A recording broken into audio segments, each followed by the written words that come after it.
Are you ready? It's the Roundtable with me, Robert Bannon.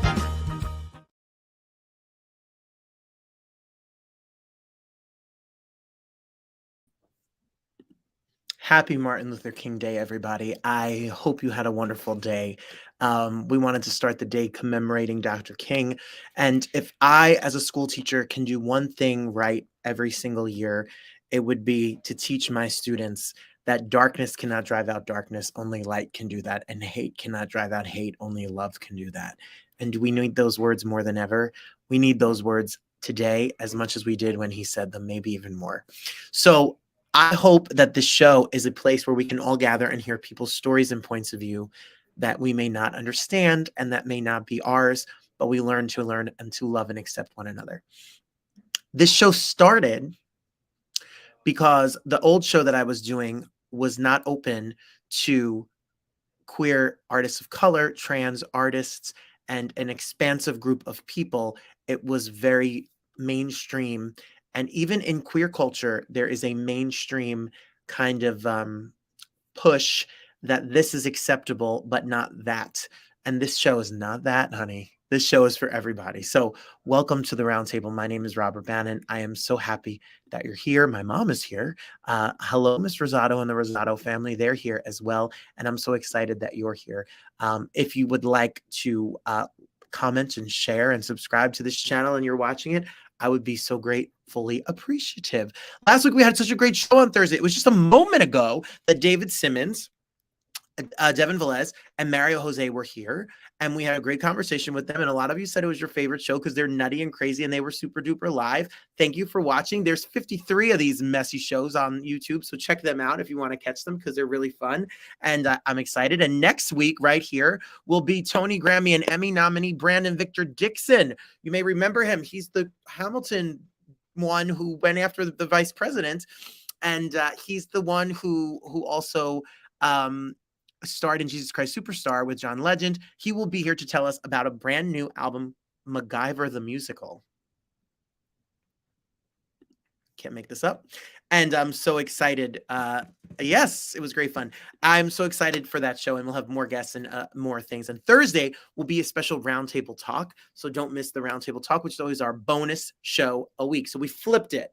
The Roundtable Live is now, and the Roundtable Talk will be on Thursday. So, and we'll go back to our regular Thursday scheduled thing next week.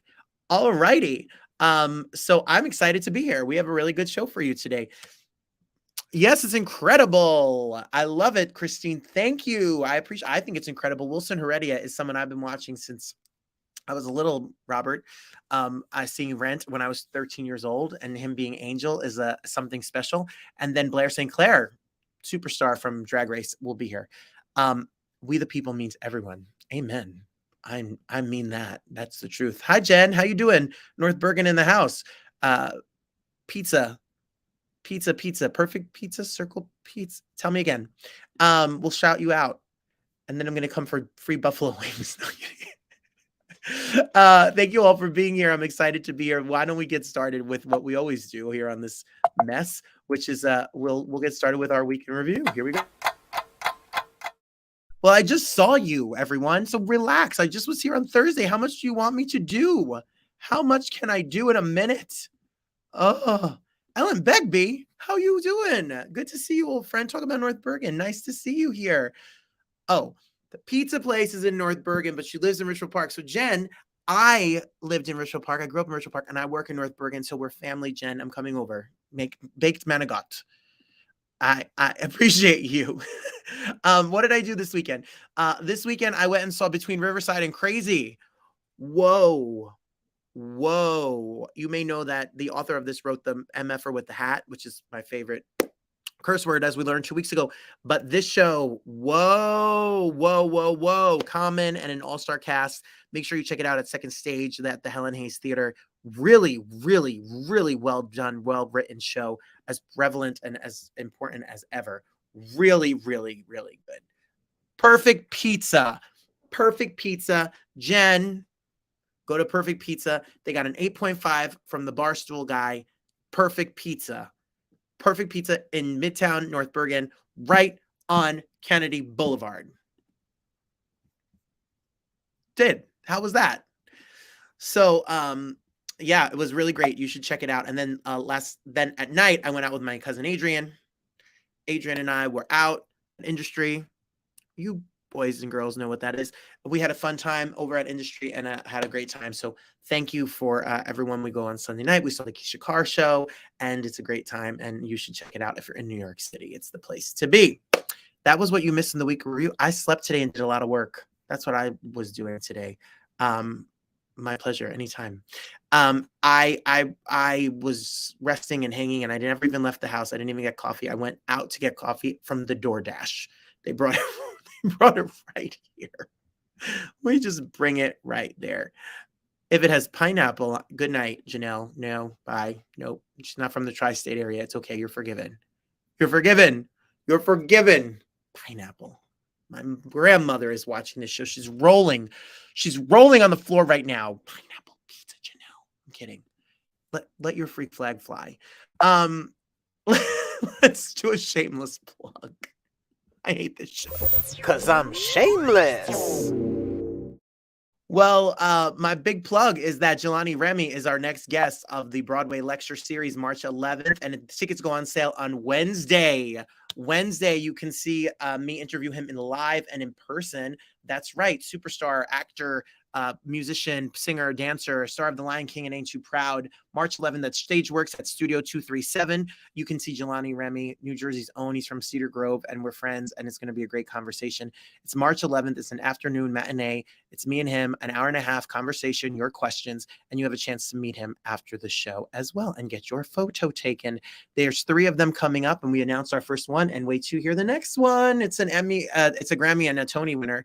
That's a pretty big deal, and I can't wait for you to be there. So if you want to join us, stageworksnj.org, coming this Wednesday. I can't wait. I'm not judging. I'm not judging. You can put pineapples on your pizza. Robbie Roselle is here. He cooks. He made a homemade tomato sauce this weekend. Pretty fantastic looking. No pineapples in it. I'm not judging. We are not getting canceled by the Dole family. We love a pineapple. Don't we love a pineapple?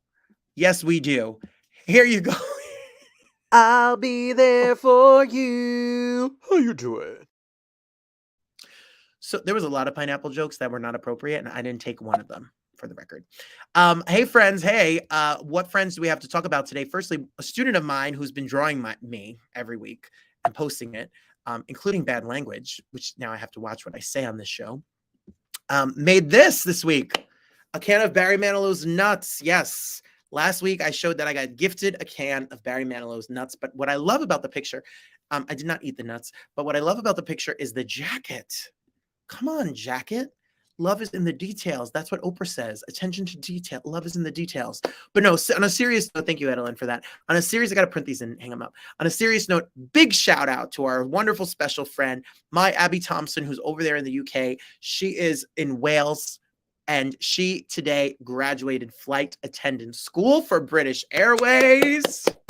She got her wings and she has her first flight on Friday. She worked so hard. She passed a test that was hours long. That was very hard to pass. And she will be taking to the friendly skies. So if you're ever flying to British Airways, look for Abby Thompson on the flight. She is our resident drag expert, and I'm so incredibly proud of her. I love you, Abby. Thank you for the love and support you do for this show. And congratulations. That's a big deal. Go make money.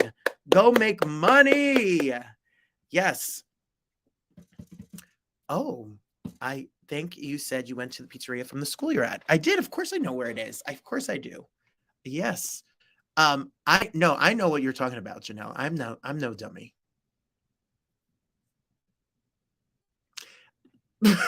We love this messy show. Thank you, Christine. That's it. We bring the mess. Congrats to you, Abby. That's our girl. That's our Abby Thompson. She's a grown-up. I feel like we raised her on the Roundtable. You grew up, Abby. Oh, you know what else I did? On Friday, Dar Williams' manager, Patty Romanoff, said we should meet for a drink, and it's APAP, which is like it's a convention time where bookers, talent bookers, book acts for performing arts centers, and they all do workshops and stuff. So Patty was here for that. and we go to eat and have I had a salad and she had margaritas and guacamole. And then she's like, hey, do you want to go see the Pink Floyd tribute band? They're playing at the Palladium. And I ended up at the Pink Floyd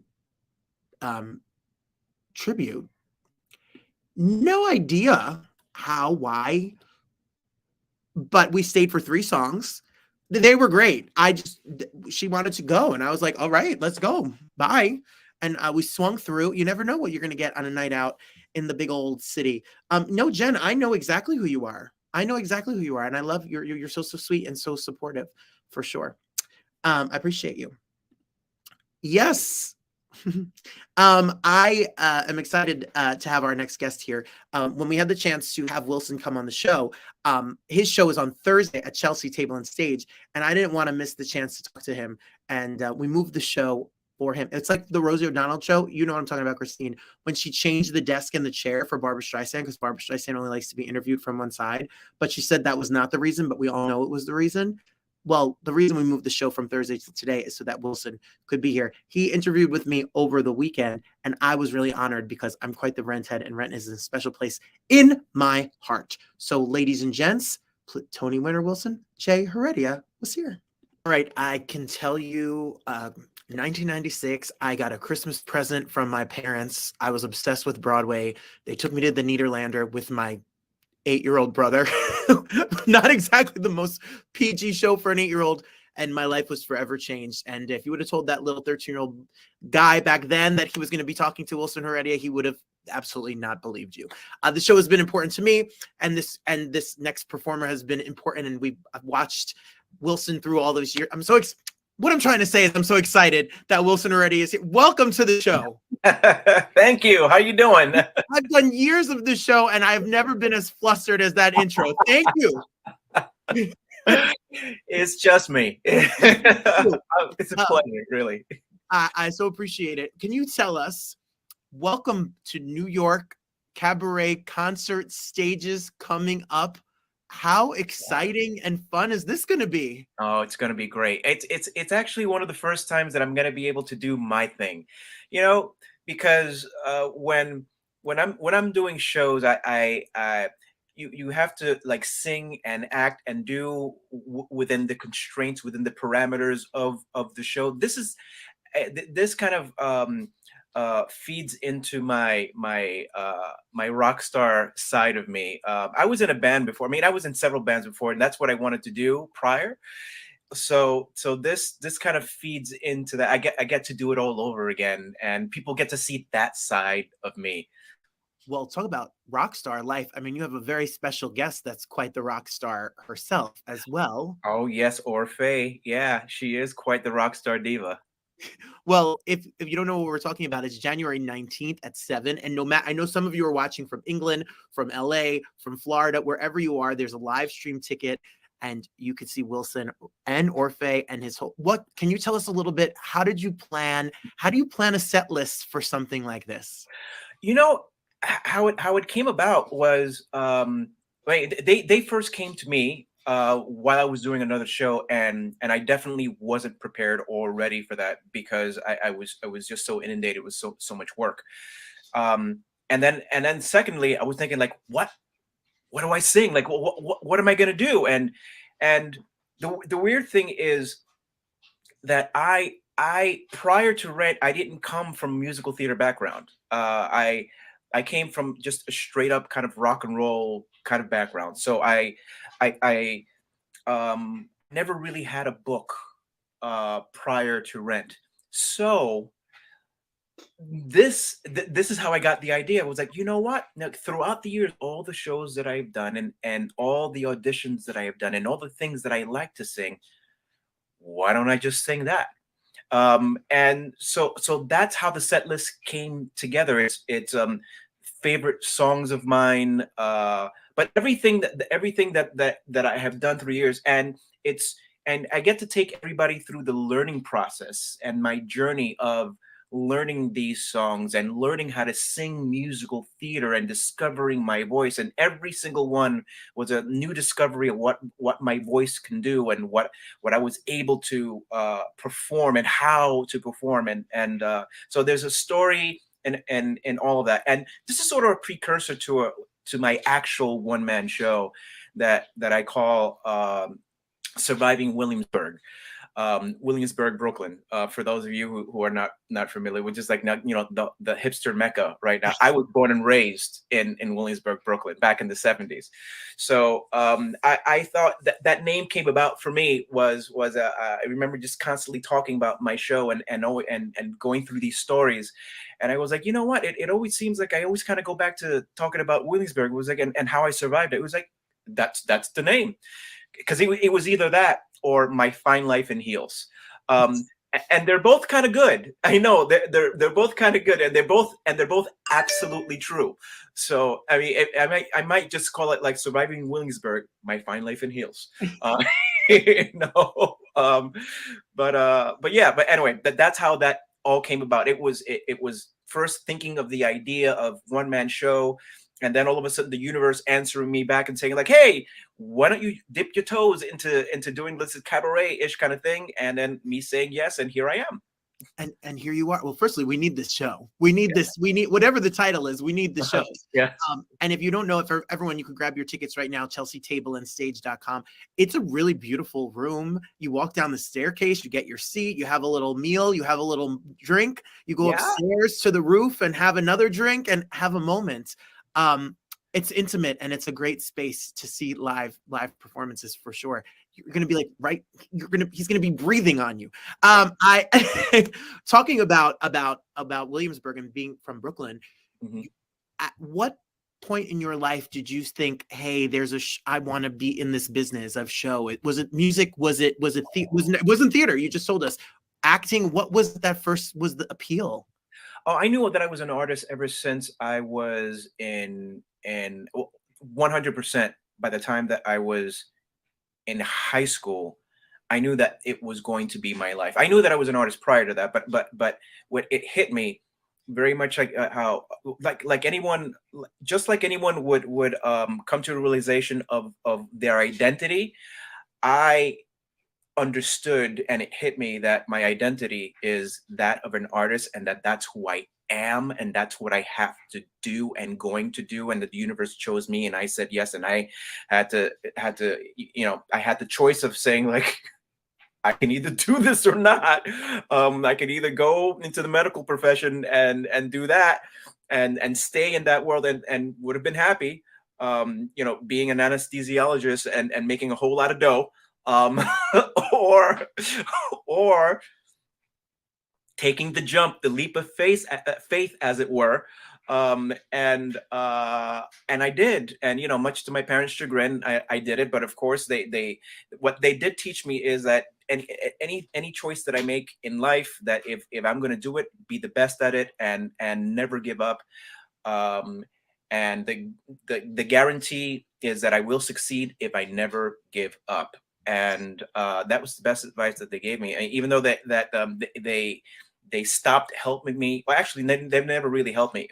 In order for me to learn to earn my own way.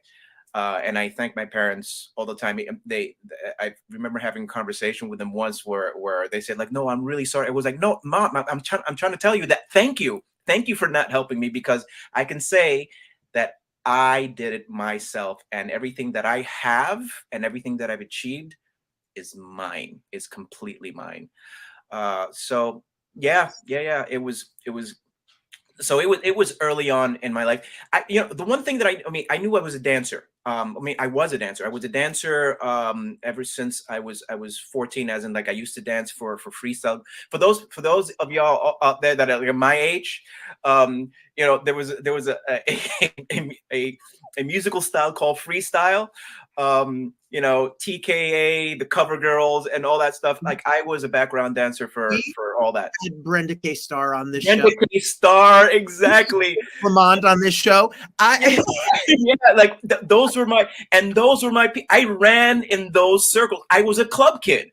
I was a club kid. That's what I did, and we had dreams, and you know, it was urban, it was raw, and but I knew that I was going to be that. I knew that it was going to be performing was my life. It was a guaranteed thing that was going to happen. I just didn't know how far it would take me.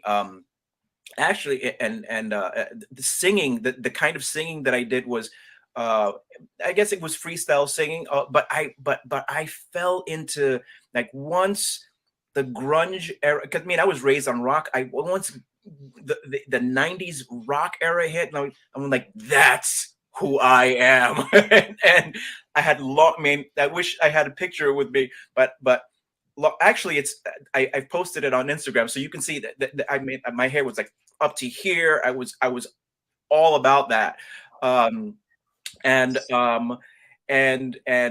you know, Rage Against the Machine. It was Soundgarden. It was all of that. Like, I moved, and it's weird. Like, I moved from freestyle to grunge, completely grunge, and not knowing how to sing, just wailing, you know. And I knew I had a range, but I just didn't know how to control it. And you know, from freestyle dancer to just being frontman. Um, and by that point, I was in Hunter College, I was taking dance there, and then I sustained an injury where I wasn't able to dance for 6 months, and so, go figure, I audited the acting 101 class, and within a month of auditing that class, I already had my equity card, and I was doing an off Broadway show. So, what's meant for you is meant for you. And Yeah. nothing can take it. And that's Yeah. the truth. And then, so the goal, it was never to win a Tony. You weren't that kid that was never on your radar. No, well, here's the thing. There wasn't anyone on Broadway that looked like me, that made me want to aspire to that. If anything, you know, I wanted to be a great actor. I mean, I think there's a huge difference between wanting fame and then wanting to be known for really great things. And I couldn't care less about the fame. I wanted to be known as a great performer, a great actor, and that's what I strived for. But I didn't really, aside from maybe like Andy Garcia, Raul Julia. I didn't have a lot of examples of that. What I remember watching Scarface as a kid and thinking that Al Pacino was actually. I mean, I didn't know. I thought he was actually Cuban, and I thought, like, wow, that's the way Cubans really speak.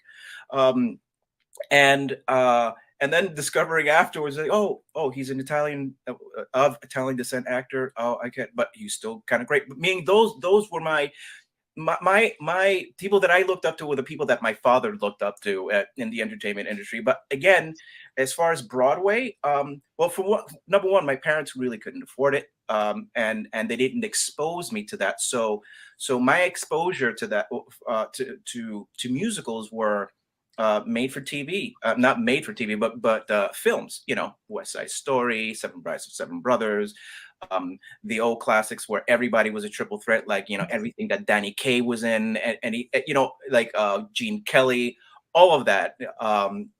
I watched that and loved that, but again, these were all people that did not look like me, and so I even though I wanted to do that. I wanted to do it on a smaller scale, on a scale that communicated to my folks, to my people that I was able to touch and understand and understood me, and so that's why I didn't have aspirations. That's, if anything, it wasn't so much that I was aiming low. I was aiming for what I knew. I was It's really just what I knew, and I thought, well, if what is there for me on Broadway, to, because I also what I did not want to be in the ensemble. It was like, well, it was like, that's not me, and it was like, that's just not gonna be me. Like, let's just be serious now. I was like, you know what? That's like, I need to be in front. Like, I need to be in front of everything. So.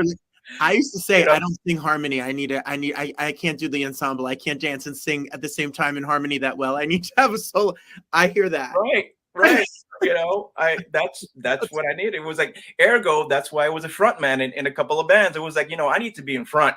You know, I'm not a great guitarist because I like to be in front. I can strum. I understand that disease. That's that case. Yeah, yeah. Your Broadway. You've talked about it for decades, but it is a folklore legend. You as an original cast, the work that you did. But what I want to say, I have my own history with. I was 18. It was my first called in audition to be a Roger on Broadway, and I messed up all the words to One Song Glory. When Adam was on this show, I told him the story, and he said that in the beginning he had it taped. The words are so confusing, Wilson. They just are so confusing. I And, understand. and fast forwarding 15 years later, I got to do it in a regional production and come to terms with that. And the show changes your life. The Yes, show it does. changes your life. But what I wanted to say, aside from the story and Jonathan Larson and the original cast, is that at the time, it's very hard for us to not know your story is not Angel's story, and you are not Angel, but your representation of Angel on stage was really the first time for so many people to see something like that reflected. And it's ahead of its time. And as a little queer boy from New Jersey who went to see the show, it was the first time that I saw depicted love and a love story that was not the main. And you did that, the work that you did that for millions and generations of, and still lives to this day.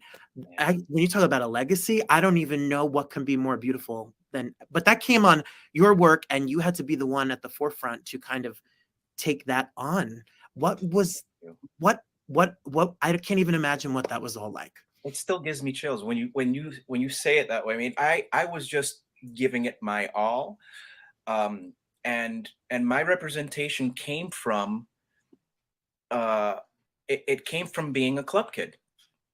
It came from living in that world. I was in that world, and all of my friends, these everyone that was in this show, but rather that's represented in the show, were basically, for me, it was like, that's kind of like reality for me. Those are my friends.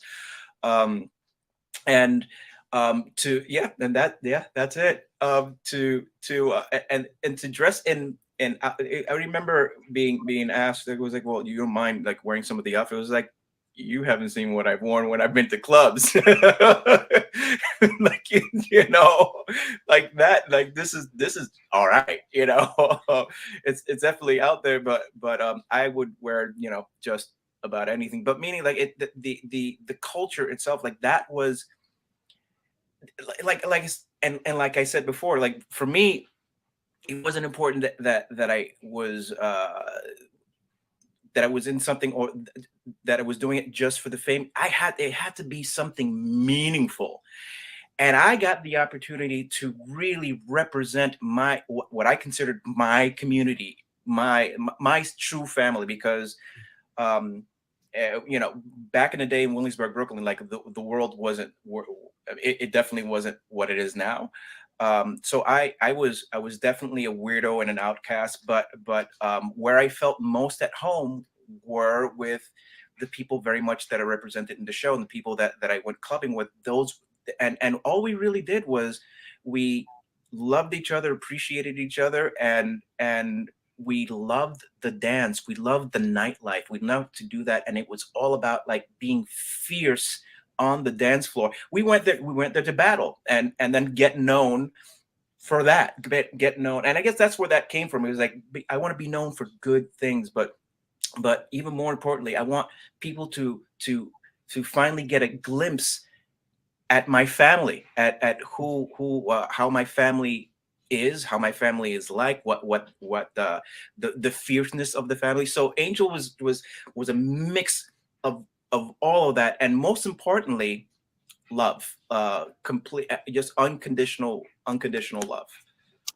Well, I like I said, I can't talk. I could talk about it with you for 5 hours, as can everyone. But my cousin, who lives upstairs from where I am doing this right now, I remember sitting in her car, putting the cassette in, and being transfixed. That role, and it goes on you win the Tony, and then from that, other shows like Lacage and movies like Flawless, which I loved this movie so much when I was growing, and the whole entire career. And I'm sure this whole retrospect of everything that you've done is part of the journey that you're going to tell at Chelsea as well. Yeah, there'll be, you know, bits of, my God, yeah, it was a trip actually doing Flaws. It was great.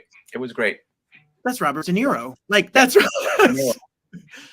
Robert. If you haven't seen that movie, you need to watch that movie so ahead of its time. Yeah, so you get to see Cha-Cha. You get to see Chachas de los Santos Pérez Cuevas.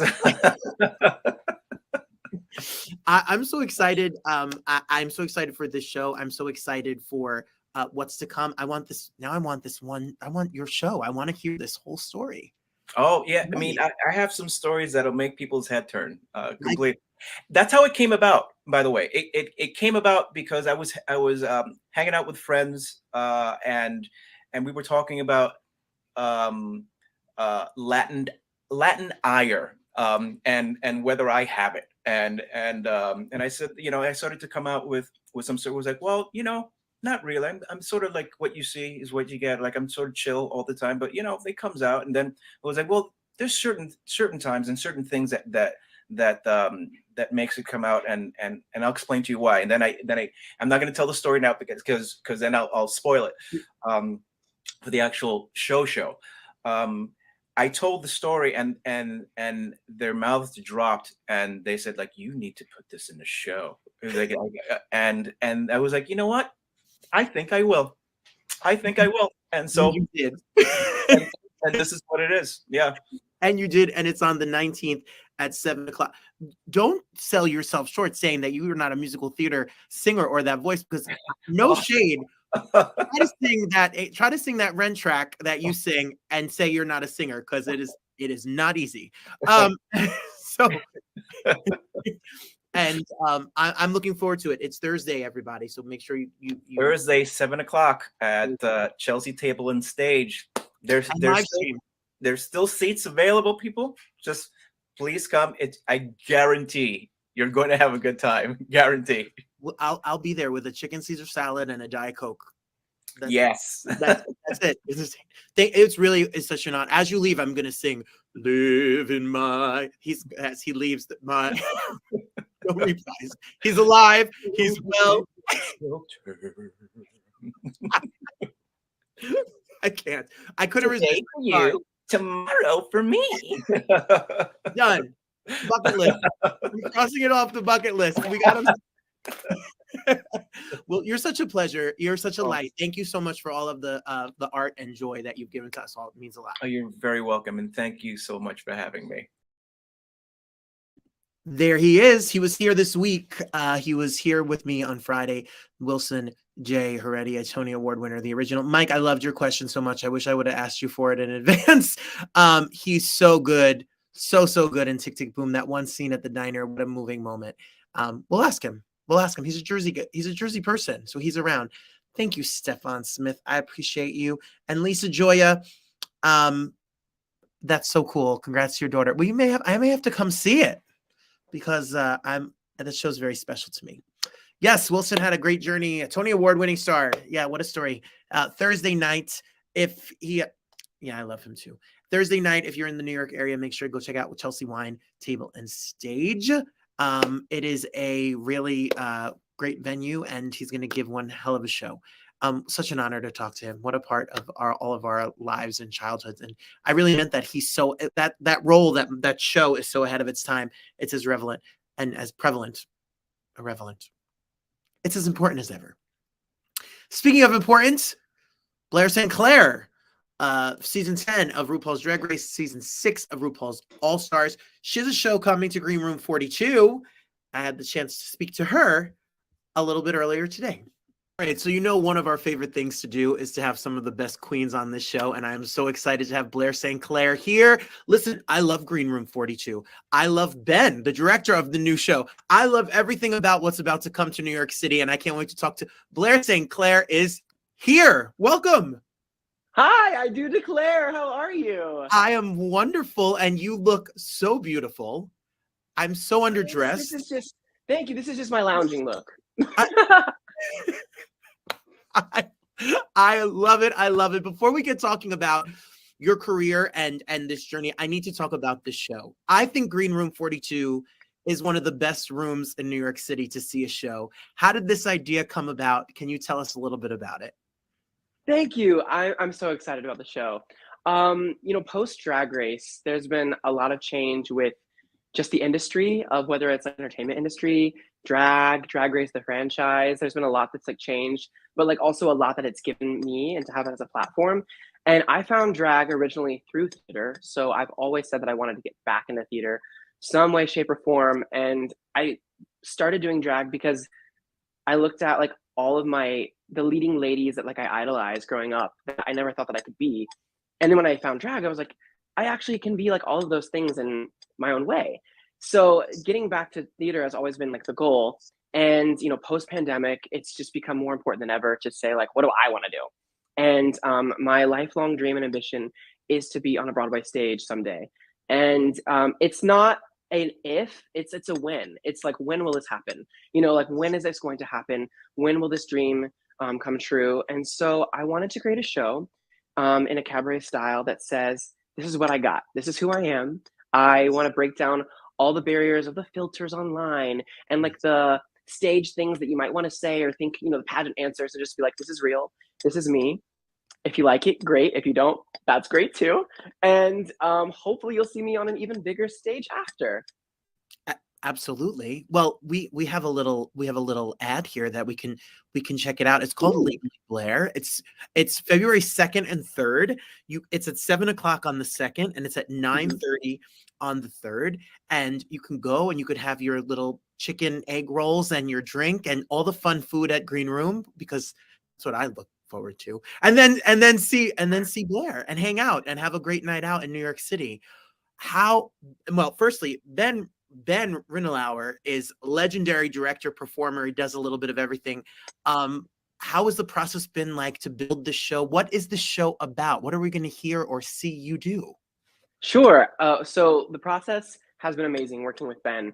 I am a creative type A, so I like all the control that I can have. So like finding someone to work with that sees me for who I am, understands me, and I feel safe to work with has been the best experience, because there are many other people that I either could have worked with or I've worked with in the past on other projects that you don't like always vibe with. And like Ben and I vibe so well. He understands what it is that I want to say. And so my show is about the idea. Think of, for my theater lovers out there, think of breaking down the idea of a chorus line meets The Last 5 Years meets I guess Legally Blonde, and which is a very weird conglomeration of shows. But it's about this girl, and in this case, it's about me. It's about Blair, who walks into an audition room, and the director basically tells her, "Sorry, we can't work with you. I don't really know what you are. Don't really get this whole costume vibe." And I was like, "This isn't a costume. This is who I am." And the show breaks down with a lot of wit, humor. It's silly, it's goofy, it's upbeat, but there's a lot of real moments too. It breaks down the idea of like who we are as people, and that like what I do is not clownery. I'm a non-binary actor and performer, and yes, I both present as male and female, and I feel as both, and I like to work on stage as both. And so the show, begs the question of like, this is my dream, this is like what I want to do, going through like all these loops, and then at the end, it asks the audience the question, and like the character themselves too. So if you got all of these things, or if you get your biggest dream, will that be enough for you? Is that it? Or if you get all of this, like, is that okay? And I think that having 2 years off in the pandemic world made me ask a lot of those questions of like, I've had all these things happen to me that I'm so grateful for and humbled to have happened in my career and my life. But like, you're always wanting the next best thing or be the next thing. And so let's say you get this dream of yours. Are you going to stop? Or like, what is it?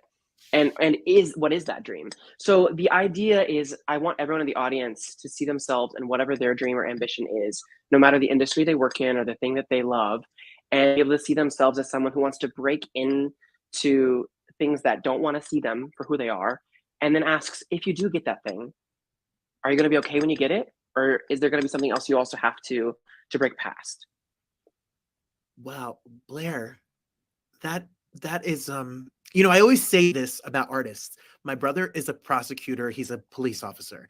He goes to Okay. work, he does his job, he goes home, he's happy, it's done. Hmm. I have the disease, I'm assuming like you, where it's like, I want this job and I want to sing here and I want to book this television gig and I want to do this talk show. And then when I get these gigs, I want the next gig. It's a never ending hamster wheel, that artist's life. And it's the same, I'm sure, with television. It's the same. You have a number one dance album. You have been on television, numerous different series, performed all over the world. And we always want, it's the more. What a deep, Hmm. what a deep question. Thank We you. have And like it is deep. There are moments that are deep, but I still want people to have all of it is fun. All of it is light. All of it, there's tongue in cheek moments. There's moments that make you smile. There's moments that I want people to look directly in my eyes, where I'm not breaking the fourth wall, but I'm like looking at someone and be like, I get you. I see you. I see you. I see you. We're connecting.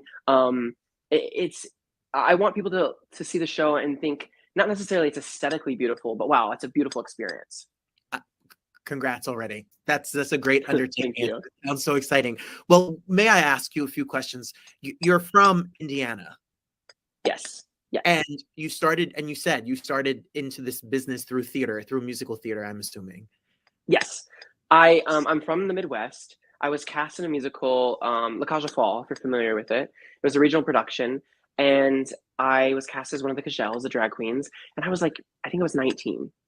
And I didn't really know what drag was. I was like, I don't really know. Like, I wasn't really an avid drag race watcher. I think, we were probably season 5 or 6 at the time. It wasn't the mainstream viewage that it is today. And I learned that like I could be in charge of my own show, be the director, the star of it, costume it, like whatever I wanted to do with drag. And I could do drag at a nightclub or wherever I wanted. And I found that, in the Midwest, and then explored further outward. And then season 10 of Drag Race and season 5 of All Stars, and then albums like these, the albums, number one, and now not lip syncing, like singing, creating music. The more, I have a couple of very close friends that are drag stars, and what I get so offended as someone who just is an admirer and fan is you're talking about a talent that is physical. It's creating clothes, creating looks, creating hair, creating makeup, creating comedy, and it's not a sides and a scene on a television show, and it's not a concert. You literally are like a one-person army to make what you do, and it is a grind. It's a grind of work.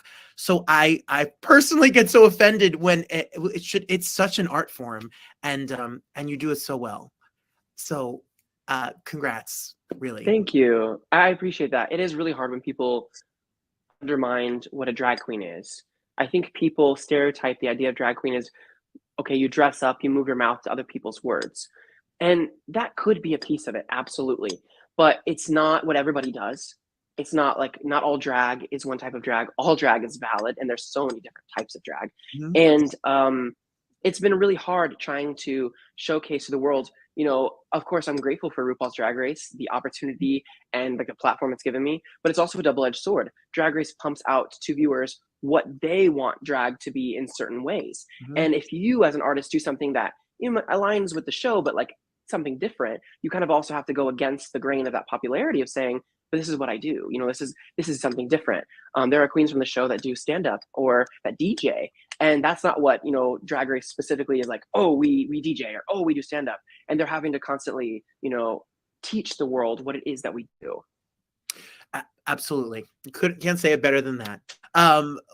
While we're talking about the music and the cabaret and theater, and you'll be on a bigger, don't you worry, this is only this beginning. There'll be bigger stages, Broadway stages, tour, everything. When you bring up sexuality and gender and how politicized that's become, you've been very outspoken about your journey through this, outspoken and been very public about it. Was that a decision that came because you felt like you wanted to help? Is it something that you just felt like you needed to share? How was it a hard decision to make, to talk about your own journey through gender and the norms that society has kind of thrown upon us? I started on my original season 10 of RuPaul's Drag Race. There are moments that are cut on the show that you do see, and there are moments that you don't see. And I was asked about my drag aesthetic and why is it so light and fluffy and airy and lacy. And at the time, I was using a lot of those things to cope with being a survivor of sexual assault. And I didn't realize, I was like really coming to terms with understanding like what my drag was. And today I look back and realize like it was all about I liked beautiful, soft things because I was like trying to reclaim a lot of things that I felt were taken from me. And it's been really important to me since that experience, not to necessarily share my story or to be an advocate for, survivors or victims of sexual assault or sexuality or gender.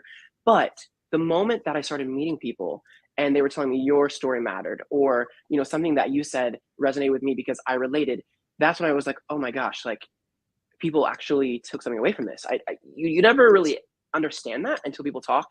And I had a really, really crazy moment where my mom called me, my biological mom calls me and says she works with hospice patients, and said there was a patient, she said, you'll never, ever believe this, that asked to be buried, someone who passed, in something that it was like a merch item of mine. And she like heard about this, like called me to tell me. And I was just like, what? And like, we dug into the story and we found out that this person had related so deeply to my story and the things that I talked about.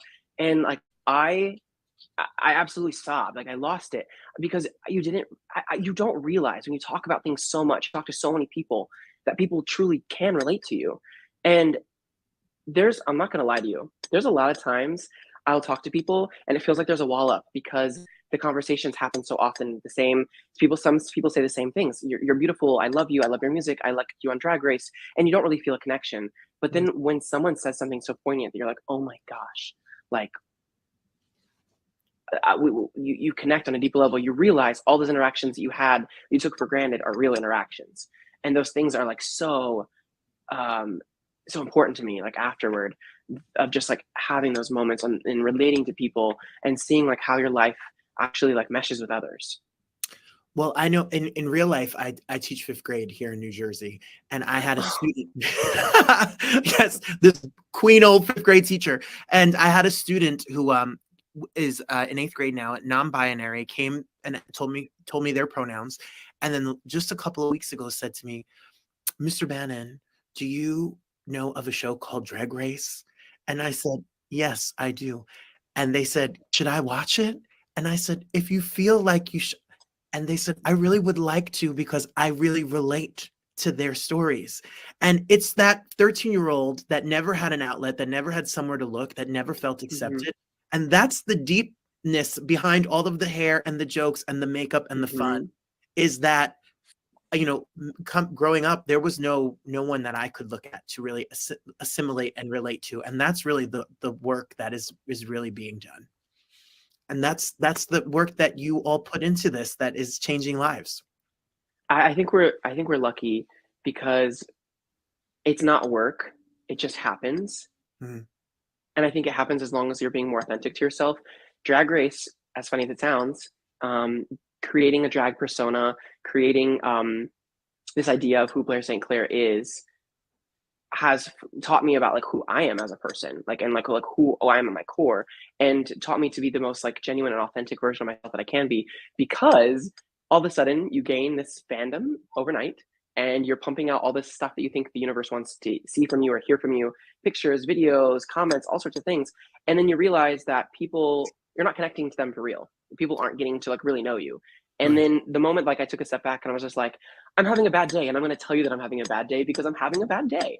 Or this is what's going on in my life. I'm going through a breakup and I might not be perfect, and I might not want to come to a meet and greet and smile, but like I'm going to be there and I'm going to connect with you, and I'm grateful you're there to help me escape reality. And the moments I became like real is when I had more people say like, I get you, I'm reaching out, like, thank you for this interaction. And it didn't feel like work. It felt like it was organic. And that's when I've been the most grateful for what it is that we get to do. Break your heart and make it art. That vulnerability is what. Yes. Yeah. Well, I'm sure it's going to be hella vulnerable and hella wonderful and hella fun as this coming up here February 2nd and you don't have a lot of time to grab a ticket, and you want to come grab your tickets and be there, get up close and personal. And it's going to be a journey. And we got all deep, Blair, we got all deep and serious, but I'm sure the show is a blast. It is so much fun. Oh my gosh. If you made a list of like all my favorite musical theater songs, they're in there and more. It's funny, it's goofy, it's silly. People type me to be the pretty girl in something, or like, you know, kind of more prim and polished, but like honestly, if you really know me, I'm a total weirdo and like so silly and so goofy, and I get to put all those quirks into the show. If I had time to put like headgear on or like fake braces or something, and like tell a story about how I'm doing a super chilling, and like, you know, like that would be, those moments are in there. And those are things that people don't get to see of me, because they're usually seeing like me posing a red carpet and being like, ooh, I'm glamorous, I'm hot. And I'm like, but also like I take the wig off and I'm like, oh, hey, what's up? You know, like those moments are there. That sounds perfect. That sounds like a blast. You can go to greenroom42.com. You can get your tickets. And of course you can follow Blair on socials, all the socials, that you can keep up to speed and what's next, because I'm sure this is just the beginning.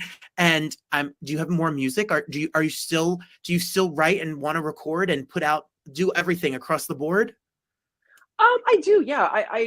Theater is where my heart is. Like I'm a storyteller. I love being able to tell stories. And you know, the TV film world is very different than the theater world, where like TV film, you rehearse a little bit, you come off book, they stage you into something, you film a scene and you leave and you don't remember it, you forget about it, and it's out of order. Whereas theater, you get to be the same character from beginning to end every single day. You know, like that sort of thing is like, oops, sorry, someone's calling me.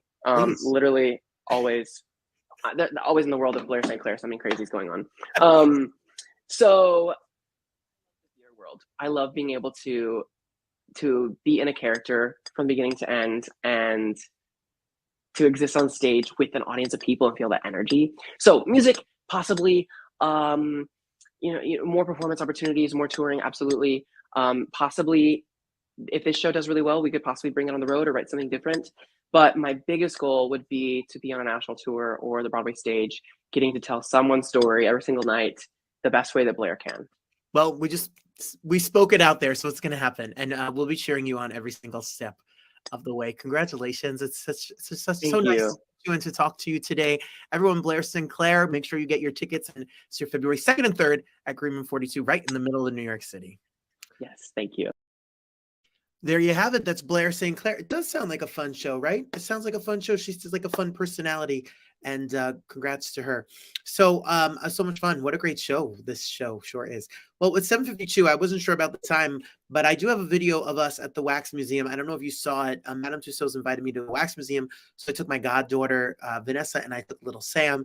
We headed over to the Wax Museum. Would you like to take a peek? Did you see it? Why not show it? Everybody, if you're in New York City and you're looking for something fun to do, and you are a traveling tourist or someone in the tri-state area, don't sleep on Madame Tussauds. Take a peek.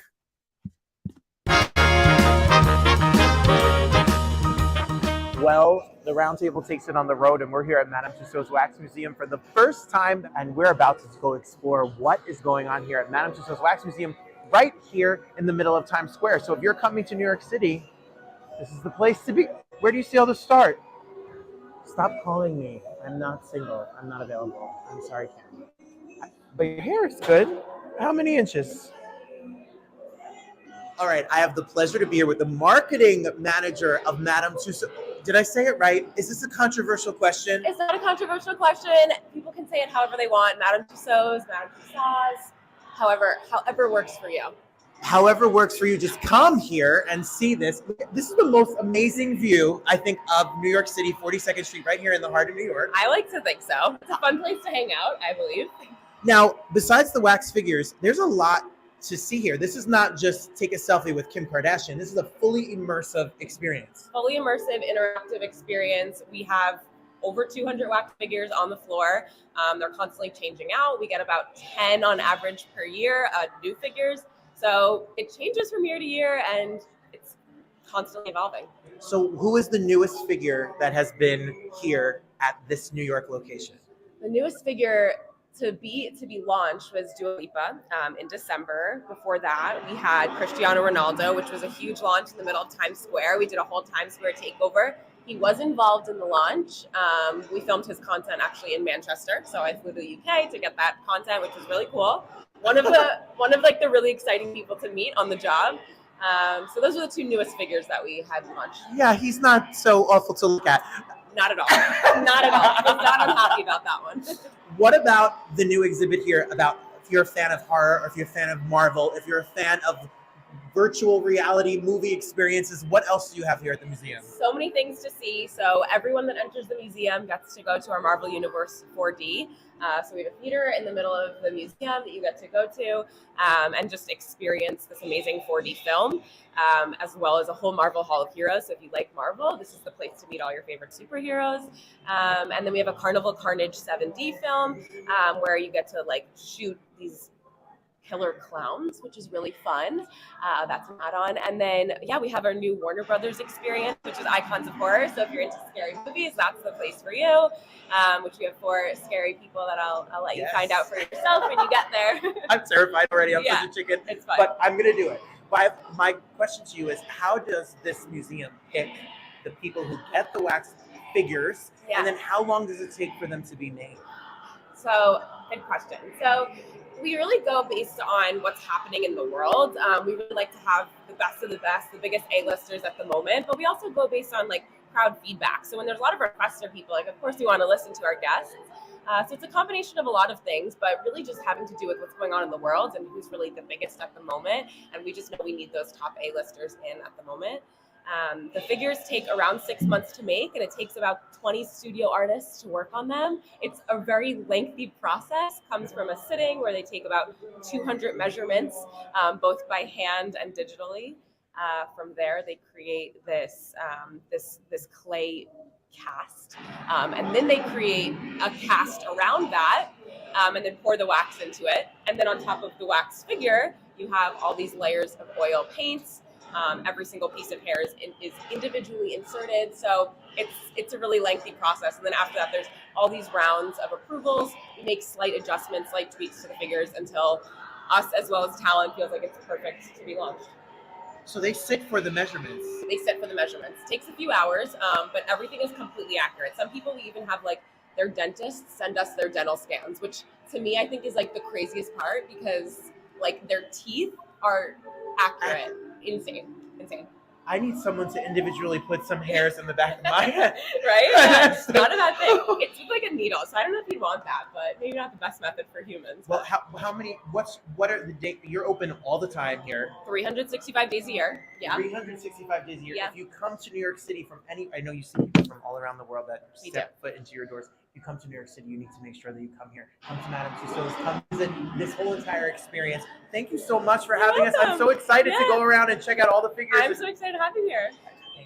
Alicia, do you know how to play chopsticks? Because all I've got is a C chord and a G. But that's enough, right? Ready? Are you playing? In New York, concrete jump. All right, so what we do is Monday's leg day, then Tuesday's chest, Wednesdays is tries, and you should just just gotta come to the gym. I know my physique, Wayne, is the way that you want to be, but we can work on it together, you know. So this is the newest wax. This is the newest wax figure. This is Miss Levitating herself. This is Dua Lipa. She just launched. It's the brand new wax figure here at Madame Tussauds, and this is kind of your moment, Dua Lipa. This is her moment, right? Armpits and all, right here. I'm coming for your job. I just want to let you know. All right, so listen, this is Sam. Sam, who's this? That's RuPaul. How do you know RuPaul? Because she is, Mommy always watched that. Mommy always watches it. All right, so who's this? This is Lady Gaga. This is Lady Gaga. What song does she sing? The song. You don't know the name? Ba, ba, ah, ah. No? Ba. All right, so Vanessa, who's this? Ariana Grande. Do you know Ariana Grande? Mm-hmm. What's your favorite Ariana Grande song? Break Free! No? What else? Breakfast at the ba ba ba. That one? No. When did you see Justin Bieber? I see Justin Bieber right here. I think I used to look like Justin Bieber when I was 20. Okay. What do you think?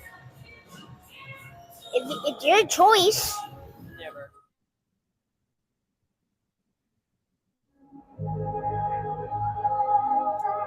Well, we're in the middle of the Broadway room. What would you expect in the middle of Times Square than a Broadway room surrounded by lots of cats and memory on a loop that plays over and over and over again.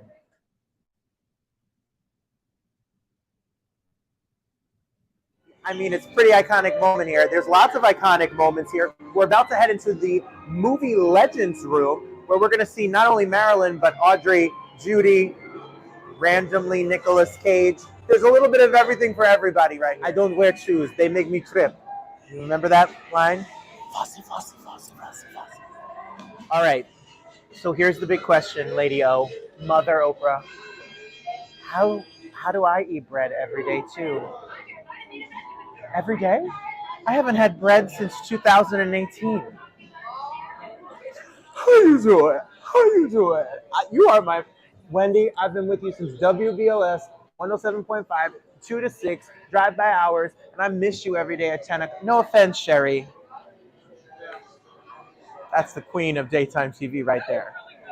I've been advised to not make any Helen Keller jokes, which is probably a good idea because we don't need to be canceled. But in this room, you're literally looking at historical figures. We have F. Scott Fitzgerald. We have Ernest Hemingway. We have, I know you can't see them, but, or hear me, but we have some great historical figures here as well. Just 3 queens. We bring you this special reporter. We bring you this special report live from the Hall of Presidents here at the Wax Museum. One of these people was a president that had morals and upstanding and wonderful and helped people, and the other one has his real hair as this wax figure. All right, so we're here with King Kong, who is right here. You brush your teeth ever? Like maybe a little brushy? His eyes move. Sam, his eyes move. It had big bad breath. Big bad breath, everybody.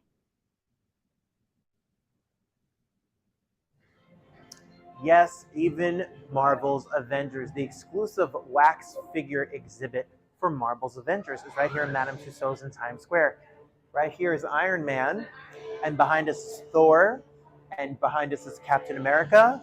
All movies and things that I don't personally know because I'm more of a Les Mis rent kind of guy. But you know some of the biggest movies in the world. You can take a picture with the stars of Avengers right here. All right. I have a confession. I haven't seen the new Hulk. Have you seen Hulk? Yeah. Have you seen the Hulk movie? No, we haven't seen the Hulk movie. So tell us how to Hulk smash. Ready? Go. Oh, a Hulk smash.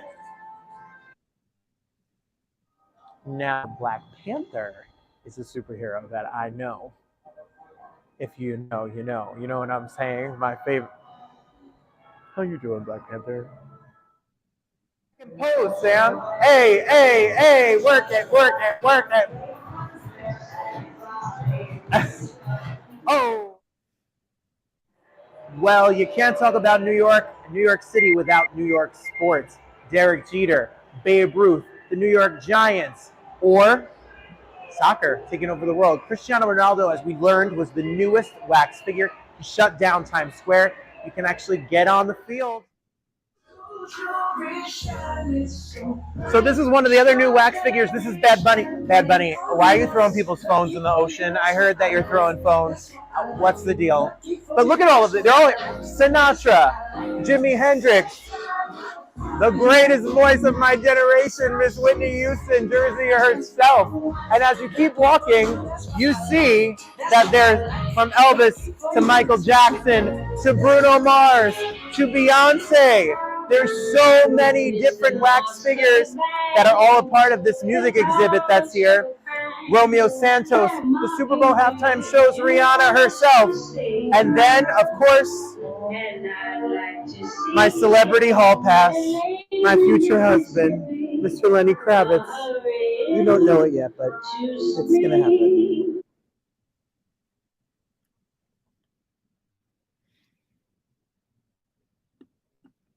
That was our messy trip to the Wax Museum. Thank you to everyone at OM DKC and everyone at Madame Tussauds Wax Museum. I hope you enjoyed our little chat and my insanity. Thank you, Abby. We talked about you, Abby, in the beginning of the show. We all cheersed you and sent your picture. So welcome for waking up and catching this Madame Tussauds moment. Everybody, next week, we're joined by the incredible Tony Grammy and Emmy-nominated Brandon Victor Dixon. You know him from Hamilton. You know him from Motown. You know him from Chicago. You know him from Jesus Christ Superstar or Rent Live. He's brilliant, and he will be here and join us. As we said in the beginning, love is the only thing that can conquer hate. So I hope this show gave you some love and some insight into some different lives and different people. May you take that love and that care and send it into your world today. Happy Martin Luther King Day, and may we all keep fighting for equality and know that, as always, the best is always, always, always yet to come. Till next time, my name is Robert Bannon, and I thank you so much for being here. I'll see you again Thursday. Bye, everybody.